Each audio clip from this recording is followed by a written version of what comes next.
On the 16th of May 1943, 19 Lancaster bombers took off from here at RAF Scampton in Lincolnshire to launch a daring raid on the dams of the Ruhr and the Eder valleys in Germany. The raids used an invention by a British inventor called Bard's Wallace, which was a bouncing bomb that effectively skipped along the surface of the dams to drop down behind the torpedo net and then destroy the dam, sending thousands of tons of water into the valley below. Today I'm going to be trying to get an idea of what it was like for those pilots back in World War II. I'm going to be flying a plane down the place where they actually trained.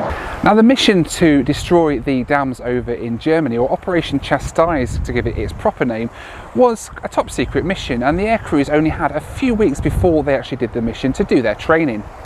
For that, the RAF and 617 Squadron used the Derwent Valley here in Derbyshire, and this right here behind me is one of the dams that they used in target practice. This is the Derwent Dam.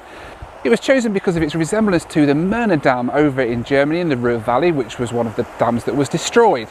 Now today I'm going to be doing a practice run of my own. I'm going to be bringing the PA-28 over here from the airfield I'm based. I'm going to be doing a low-level run down the Derwent Valley to try and recreate what those Dambuster pilots did during World War II. Operation Chastise was carried out by a brand new Special Mission Squadron of the Royal Air Force 617 Squadron. There's still a memorial to the Dambusters here on the Derwent Dam. I see, the incredible thing for me is looking at this from the ground level for the first time is that this isn't as easy as I thought it would be. It's not a straight run. You can't just aim your plane, fly low and drop your bombs and climb away. This is a weaving, winding valley, just like the valleys over in Germany where they did the real thing were. And that's why they chose this part of the country in order to do their practicing. Now, flying high up, you think that's not going to be too bad, you could fly down that, but these pilots were flying Lancaster bombers, massive aeroplanes, just 50 feet above the water here, weaving their way down the Derwent Valley and then eventually, of course, the Ruhr Valley in Germany. But they're doing 200 odd miles an hour in Lancaster bombers. They're not flying PA-28s. It's just incredible, really, the skill that these guys must have had. I'm starting to see, just being here, what it was like for them, but I think when I get up there I'm going to see for myself just how hard it must have been for those guys. It was time to pick up the plane to have a go at dambusting for myself. What an absolutely beautiful morning it is here at Gamston in Nottinghamshire. This is the PA-28 that I'm going to be taking over to the Peak District to have a go at flying down Derwent and Lady Bower Reservoir, just like those Lancasters did all those years ago. My flight today then would take me first across another former RAF base, what's now Doncaster Sheffield Airport. From there I'd head west across to the Peak District and make a southbound pass along the Derwent and Lady Bower Reservoirs before heading back to Gamston.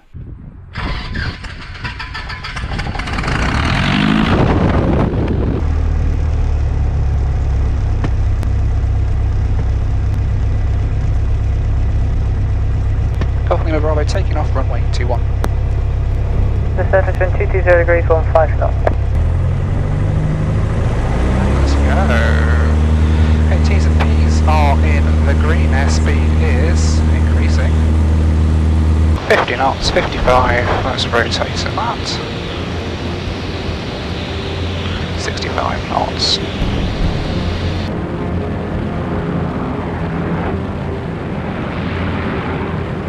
So there's Doncaster Airport on the nose. It used to be RAF Finningley. So it was an RAF base and it was open in World War II, but they had different aircraft there, and it wasn't the Lancasters that went over to do the raids on the Ruhr Valley. But it still had a lot of military history, and in the Cold War all the Vulcan bombers were based here, the V bombers, so it was quite an important airport. Shut down for many years and then reopened in 2005, I think, as Doncaster Sheffield Robin Hood International Airport, and currently sees about half a dozen flights a day, with Wizz Air mainly. Oh, got a feeling it's going to get, Jesus Christ, it's very bumpy here, isn't it? It's got a bit more power. Got a feeling it's going to be even bumpier when we go over the hills, to be honest. Ground speed now still 88, airspeed 100, so we've got 12 knot headwind now, it's not quite as bad as it was. I would say bomb bay doors activate, however the Lancasters that did the Dambusters raid over in the Ruhr Valley, they didn't have bomb bay doors because they've removed them so they could fit massive barrel bombing that they would drop in to bounce along the reservoirs. But it's an absolutely stunning part of the world over here in the Peak District. I mean, just look at that view down below.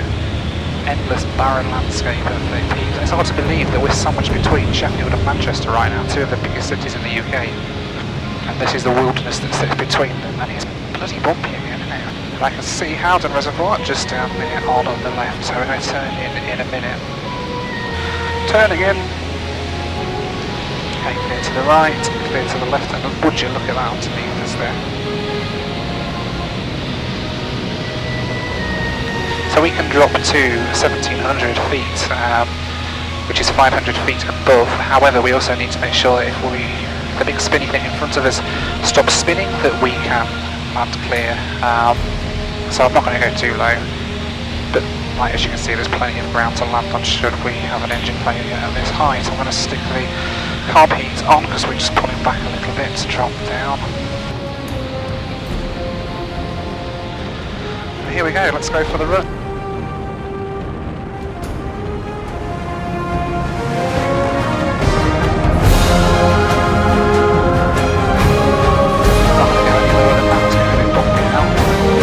About 800 feet above the ground, so we can.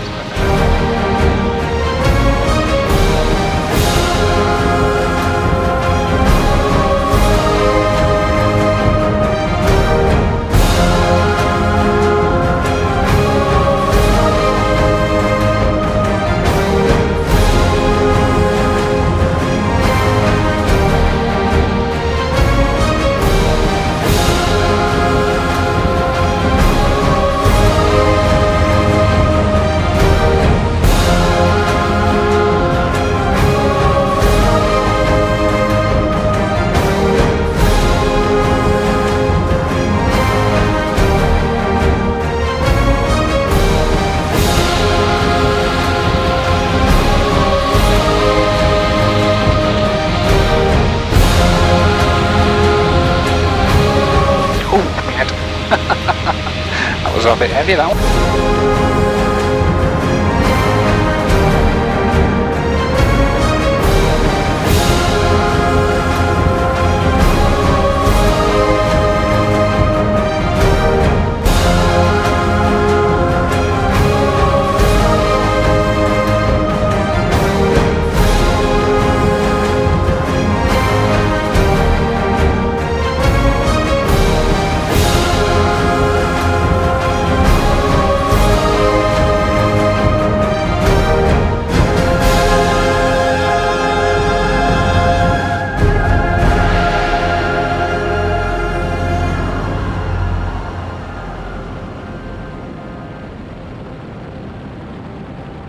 I had an utmost amount of respect for everybody that served for our country over the years, even before all this. And to be honest, having had a go at flying down the dams myself today, it's just given me an entirely new level of respect for those guys that did that. My flight today was at 700 feet in a four-seater plane that weighs about a ton and flies at about 100 miles an hour. These guys were doing it in a Lancaster bomber. That's 16 tons of aircraft with a 30-metre wingspan. Not only that, they were doing it at 200 miles an hour at just 50 to 60 feet above the waterline at night and under enemy fire. It's just incredible.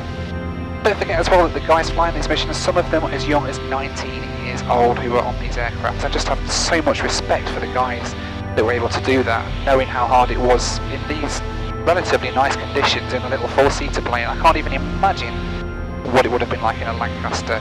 Just phenomenal, really. As I guided my PA-28 home across the now peaceful skies of the East Midlands, I couldn't help but think of the men who didn't make it back that night.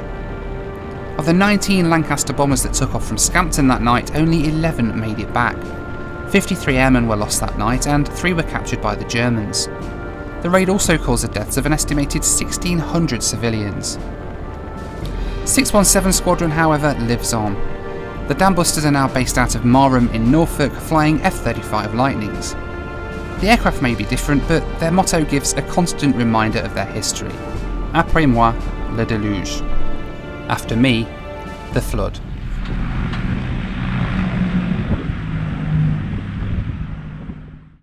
So I'd really like to end this video by saying firstly a big thank you to all of the incredible men and women who sacrifice their tomorrow so that we can have our today. For that reason, I think it's only right that every single penny of ad revenue raised for this video during the month of November will be going straight to the Royal British Legion's Poppy Appeal. I've also set up a Just Giving page for them as well. The link is on the screen now. It's justgiving.com/Dambusters 2020. I know that they will appreciate every single penny that you're able to donate, no matter how small. And it would really go such a long way to helping them fulfil their role in providing support to serving and ex-service men and women and their families. The link is once again on the screen now. It's justgiving.com/Dambusters 2020. In the meantime then, as always, thank you so much for watching this video. I really do hope that coming out of this video you're getting an idea of how I'm feeling coming out of this video as well, and just what an incredible job these guys did in the most adverse of circumstances. It really is phenomenal what these guys were able to achieve. Thanks so much for watching, take care, and I'll see you next time.